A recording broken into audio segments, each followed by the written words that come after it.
বন্ধুরা, 2026 সালের স্বাধীনতা দিবসে বাংলাদেশ সেনাবাহিনী, বিমান বাহিনী এবং নৌবাহিনী প্যারেড গ্রাউন্ডে নিজেদের সক্ষমতা প্রদর্শন করেছে। এই সময় সেখানে উপস্থিত ছিলেন বাংলাদেশের প্রধানমন্ত্রী তারেক রহমান থেকে শুরু করে রাষ্ট্রপতি শাহাবুদ্দিন চুপ্পু। তাদের সামনে বাংলাদেশ বিমান বাহিনী, নৌবাহিনী এবং সেনাবাহিনী তাদের সক্ষমতা এবং শক্তি দেখিয়েছে। সেই সাথে সেখানে উপস্থিত ছিলেন বিভিন্ন দেশ থেকে আসা সাংবাদিক থেকে শুরু করে বিভিন্ন দেশের গণমাধ্যমের রাষ্ট্রদূতরা। এখন প্রশ্ন হলো, বাংলাদেশ এত বড় অনুষ্ঠান করে নিজেদের সক্ষমতা দেখিয়েছে না নিজেদের দুর্বলতা সবার সামনে তুলে ধরেছে? এই সম্পর্কে বিস্তারিত আলোচনা করা হবে। বন্ধুরা, বর্তমানে বাংলাদেশকে কোন কোন অস্ত্র ক্রয় করতে হবে এবং কোন কোন অস্ত্র নিজের দেশে তৈরি করা উচিত সেই বিষয়ে আলোচনা করা হবে। এছাড়া ইরানের কাছ থেকে বাংলাদেশের কী কী শিক্ষা নেওয়া উচিত সেই সম্পর্কে বিস্তারিত আলোচনা করা হবে। কেউ বাংলার আজকের এই ভিডিওতে আমি এমন সমস্ত তথ্য তুলে ধরব যেগুলো বাংলাদেশের বড় বড় মিডিয়া আপনাদের সামনে প্রকাশ করতে ভয় পায়, কিন্তু আমরা একটা ছোট্ট ইউটিউব চ্যানেল হয়েও আপনাদের সামনে সমস্ত সত্যতা তুলে ধরব। তো চলুন শুরু করা যাক আজকের ভিডিও। বন্ধুরা, প্রত্যেক দেশে কিন্তু তাদের স্বাধীনতা দিবসে নিজেদের শক্তি প্রদর্শন করে। স্বাধীনতার পর এ পর্যন্ত তারা কি কি শক্তি অর্জন করেছে এবং কি কি নতুন অস্ত্র বহরে যুক্ত করেছে তা তুলে ধরে এই সমস্ত বড় বড় প্যারেডে। বাংলাদেশও কিন্তু তার বাইরে নয়। এবার স্বাধীনতা দিবসে বাংলাদেশ বিমান বাহিনী, সেনাবাহিনী এবং নৌবাহিনী তাদের সক্ষমতা বিশ্ববাসীর সামনে তুলে ধরেছে। পুরো বিশ্বের সামনে বাংলাদেশ কি কি অস্ত্র দেখিয়েছে এবং বাংলাদেশের এই অস্ত্র দেখানো কেন লজ্জাজনক, চলুন সেটি দেখে আসি। বাংলাদেশের স্বাধীনতা দিবসের এই প্যারেড অনুষ্ঠানে বাংলাদেশ বিমান বাহিনীর সবচেয়ে আধুনিক অস্ত্র ছিল MiG-29, যে বিমানগুলো 60-এর দশকের। এই বিমানগুলোকে বাংলাদেশ ক্রয় করেছিল 1999 সালে। তারপরে প্রায় 27টি বছর চলে গেছে, নতুন কোনো যুদ্ধ বিমান যুক্ত হয়নি বাংলাদেশের বহরে।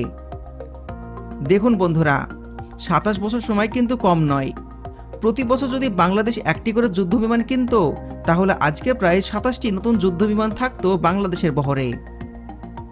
এই দীর্ঘ 27 বছরে কোনো যুদ্ধ বিমান ক্রয় করেনি বাংলাদেশ।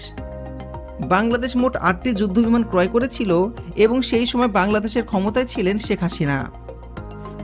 2001 সালে শেখ হাসিনার পতনের পর ক্ষমতায় আসেন খালেদা জিয়া। তিনি প্রায় 8-9 বছর ক্ষমতায় ছিলেন। সেই সময়ও একটিও নতুন যুদ্ধ বিমান ক্রয় করা হয়নি। এরপর শেখ হাসিনা আবারও ক্ষমতায় আসেন এবং দীর্ঘ 16 বছর বাংলাদেশের ক্ষমতায় ছিলেন, কিন্তু তিনি নতুন কোনো যুদ্ধ বিমান ক্রয় করেননি। এই সমস্ত বিষয় দেখলে মনে হয় যে বাংলাদেশের আকাশ সুরক্ষার জন্য কোনো প্রধানমন্ত্রীর দায়িত্বভার নেই। বাংলাদেশের আকাশ রাখিব মুক্ত, বিমান বাহিনীর এই স্লোগান যেন পরিণত হয়েছে ফাঁকা ঝুলিতে। বর্তমানে বাংলাদেশের হাতে 8টি MiG-29 যুদ্ধবিমান থাকলেও এর মধ্যে অর্ধেকের বেশি নষ্ট। হয়তো 2টি যুদ্ধবিমান ঠিক রয়েছে, আর এই 2টি প্রতি বছরই স্বাধীনতা প্যারেড অনুষ্ঠানে ভেলকি দেখায়।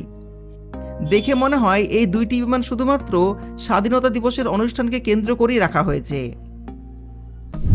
এবার বাংলাদেশের প্রধানমন্ত্রী ও রাষ্ট্রপতির দিকে খেয়াল করুন। তারা এই MiG-29 যেগুলো 60-এর দশকের, এগুলোকে দেখে হাততালি দিচ্ছেন। এদের দেখলে আসলে মনে হয় যে এরা কেন এখানে বসে আছেন। এইসব বিমান জনগণের সামনে তুলে ধরতে কি তাদের কোনো লজ্জা করে না? যখন বাংলাদেশের ক্ষমতায় ডক্টর মোহাম্মদ ইউনূস বসেছিলেন, তখন প্রায় 43টি নতুন যুদ্ধ বিমান ক্রয়ের সিদ্ধান্ত নেওয়া হয়েছিল। কিন্তু যখনই তারেক রহমান আবার বাংলাদেশের ক্ষমতায় বসেছেন, তখন এই সমস্ত যুদ্ধ বিমান ক্রয়ের বিষয়ে আমরা কোনো আলোচনায় দেখতে পাচ্ছি না। তবে বাংলাদেশ বিমান বাহিনী ভালো কিছু কাজ করেছে। তাদের মধ্যে অন্যতম হলো KX-2 নামক ড্রোন তৈরি করা। এই ড্রোনগুলো আসলে কতটা শক্তিশালী বা এদের ক্ষমতা কতটুকু সেই সম্পর্কে আমাদের কোনো আইডিয়া নেই। তবে বিমান বাহিনী যেহেতু প্রথমবার এই ধরনের ড্রোন তৈরি করছে, এটাই অনেক কিছু। জাতীয় প্যারেডে MiG-29 ছাড়াও ছিল আধুনিক যুদ্ধ বিমান F-7BGI। আসলে এগুলোকে আধুনিক বলে আধুনিক শব্দটার মানসম্মান নষ্ট করা হবে। এগুলোকে বলতে হবে দ্বিতীয় বিশ্বযুদ্ধের ফাইটার জেট। 2026 সালে এসেও বাংলাদেশ বিমান বাহিনী বহরে সবচাইতে বেশি যে ফাইটার জেটটি রয়েছে সেটি হলো F-7 মডেলের যুদ্ধ বিমান। এই বিমানগুলো মাঝে মধ্যে আলুর খেতে অনেক সময় বিল্ডিংয়ের ওপর ক্র্যাশ করে। তারপরে এই বিমানগুলোকেই সবচাইতে বেশি ব্যবহার করে বাংলাদেশ বিমান বাহিনী। F-7 ছাড়াও বাংলাদেশ বিমান বাহিনীর হাতে আরও বেশ কিছু ট্রেনিং এয়ারক্রাফট রয়েছে, যার মধ্যে রাশিয়ান Yak-130 অন্যতম। এই সমস্ত বিমান যুদ্ধক্ষেত্রে তেমন কোনো কাজে লাগবে না, কিন্তু প্যারেড অনুষ্ঠানে এগুলো গুরুত্ব অপরিসীম, কারণ এগুলোর পেছন দিয়ে লাল নীল ধোঁয়া বেরোতে পারে। এক কথায় এটাই প্যারেডের সবচেয়ে সুন্দর দৃশ্য ছিল, এই বিমানগুলো পেছন দিয়ে ধোঁয়া বের করার দৃশ্যটি। এছাড়াও বাংলাদেশ বিমান বাহিনী ট্রেনিং যুদ্ধ বিমান হিসেবে ব্যবহার করে PT-6। এগুলোকে আকাশে দেখতে অনেক সুন্দর লাগে, যেন মনে হয় আকাশে কোনো ফড়িং উঠছে। তবে যুদ্ধের সময় এই বিমানটিকে মডিফাই করে যুদ্ধ বিমানে রূপান্তরিত করা যেতে পারে এবং এর পেছনে বসা পাইলট চাইলে হাত দিয়ে ওপর থেকে বোমা নিচে নিক্ষেপ করে শত্রুপক্ষের ঘাঁটি ধ্বংস করতে পারবে। বন্ধুরা, এই প্যারেড অনুষ্ঠানের সবচেয়ে বড় আকর্ষণ ছিল বাংলাদেশের আকাশ প্রতিরক্ষা সিস্টেম বা এয়ার ডিফেন্স সিস্টেম। অনেকে হয়তো এটি নিয়ে ফেসবুকে হাসি ঠাট্টা করেন, কিন্তু এটি অনেক সিরিয়াস একটা বিষয়। জাতীয় সংসদ ভবন, পদ্মা সেতু, বিভিন্ন সামরিক ঘাঁটি এবং ঢাকা শহরের বিভিন্ন গুরুত্বপূর্ণ স্থানের সুরক্ষায় বাংলাদেশের আকাশ প্রতিরক্ষা ব্যবস্থা খুবই গুরুত্বপূর্ণ ভূমিকা পালন করবে। বর্তমানে বাংলাদেশের হাতে আকাশ প্রতিরক্ষা হিসাবে রয়েছে চীনের তৈরি FM-90। এটা কিন্তু অনেক ভালো একটা এয়ার ডিফেন্স সিস্টেম। এটি কিন্তু শর্ট রেঞ্জের এয়ার ডিফেন্স সিস্টেম, আর এগুলোর রেঞ্জ মাত্র 15 কিলোমিটার। ধরুন ভারত কিংবা মায়ানমার বাংলাদেশের ঢাকায় কোনো মিসাইল নিক্ষেপ করলো, সেই মিসাইলটি যখন লক্ষ্যবস্তুতে আঘাত করবে তখন মাত্র 15 কিলোমিটার দূর থেকে সেটি টের পাবে এই সিস্টেমটি। এর রেঞ্জ অনেক কম হওয়াতে এগুলো ঢাকা শহরে ব্যবহার করা ঝুঁকিপূর্ণ। মিসাইল ফায়ার করে যদি শত্রুপক্ষের ড্রোনকে ধ্বংস করা নাও যেতে পারে, মিসাইলটি তখন মোহাম্মদপুর কিংবা মিরপুরে গিয়ে পড়বে। অর্থাৎ নিজস্ব আকাশ প্রতিরক্ষা ব্যবস্থা দিয়ে বাংলাদেশ ক্ষতিগ্রস্ত হতে পারে। তাই বর্তমানে বাংলাদেশের উচিত খুবই দ্রুত এমন আকাশ প্রতিরক্ষা ব্যবস্থা ক্রয় করা যেগুলো লং রেঞ্জের হবে, মিনিমাম 200 থেকে 300 কিলোমিটার, যেমন রয়েছে চীনের HQ-9B কিংবা রাশিয়ার তৈরি S-400। বাংলাদেশ সেনাবাহিনীর বেশ কিছু অস্ত্র আমার নজর কেড়েছে। তার মধ্যে উল্লেখযোগ্য অস্ত্র হলো তুরস্কের তৈরি বাইরাক্তার TB2 ড্রোন। যুদ্ধক্ষেত্রে এগুলোর গুরুত্ব অপরিসীম। ড্রোন ছাড়াও বাংলাদেশ সেনাবাহিনী প্যারেড অনুষ্ঠানে শো করেছে তুরস্কের তৈরি টাইগার মিসাইল সিস্টেম। এগুলোর রেঞ্জ 120 কিলোমিটার। যদিও এর রেঞ্জ তুলনামূলকভাবে কম, তারপরেও যে আমাদের হাতে কিছু মিসাইল আছে এটাই অনেক বড় কিছু। ইরান ও পাকিস্তানের কাছ থেকে বাংলাদেশের অনেক কিছু শিক্ষা নেওয়ার আছে। ইরানের জিডিপি বাংলাদেশের থেকেও কম এবং তাদের উপর আমেরিকার অনেক নিষেধাজ্ঞা রয়েছে, তারপরেও তারা সামরিক খাতে ব্যাপক উন্নতি সাধন করেছে। এমন সমস্ত অত্যাধুনিক অস্ত্র তৈরি করেছে যেগুলো সামনে আমেরিকা ও ইসরায়েলও অসহায় হয়ে গিয়েছে। তাহলে বাংলাদেশের জিডিপি বেশি হওয়া সত্ত্বেও এরকম কেন অবস্থা?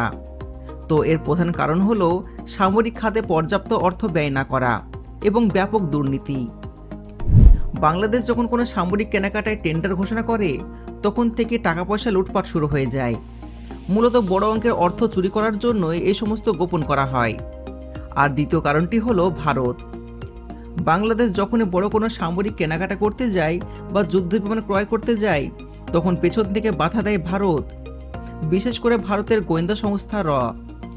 এর ফলে বাংলাদেশের আর তখন কোনো সামরিক কেনাকাটা সম্ভব হয় না। বাংলাদেশের ক্ষমতায় যারা রয়েছেন তাদের বেশিরভাগই ভারতের দালাল। এ দেশ থেকে যতদিন না দুর্নীতি শেষ হবে ততদিন এই জাতির উন্নতি সম্ভব নয়। আমরা বাংলাদেশ থেকে শেখ হাসিনাকে তাড়াতে সক্ষম হয়েছি। ডক্টর ইউনূস সরকার 1 বছরের সামরিক খাতে ব্যাপক অর্থ ব্যয় করেছিলেন, কিন্তু যখনই আবার ক্ষমতায় তারেক রহমান বসেছেন তখন আবার আগের অবস্থায় শুরু হয়ে গেছে। আমরা যেন এক স্বৈরাচারকে দেশ থেকে তাড়িয়ে আর এক স্বৈরাচারকে ক্ষমতা বসিয়েছি। বর্তমান সরকারও দেশের আকাশ সুরক্ষা ব্যবস্থা বা সার্বভৌমত্ব নিয়ে কোনো রকম মাথা ব্যথাই করছে না। আমি আমার দেশকে ভালোবাসি এবং আমরা চাই দেশের উন্নতি হোক, আমাদের নিজস্ব সামরিক সক্ষমতা থাকুক, যেমন ভারত এবং পাকিস্তানের রয়েছে। হয়তো এই ভিডিওটি তৈরি করার কারণে আমার নামে মামলা হতে পারে, এমনকি আমি জেলও যেতে পারি। তারপরও আমি আপনাদের সামনে পুরো সত্যটা তুলে ধরলাম। ভিডিওটি ভালো লাগলে লাইক করবেন এবং কমেন্টে জানাবেন পরবর্তীতে আপনি কী ধরনের ভিডিও দেখতে চান। দেখা হচ্ছে পরবর্তী ভিডিওতে। ভালো থাকবেন।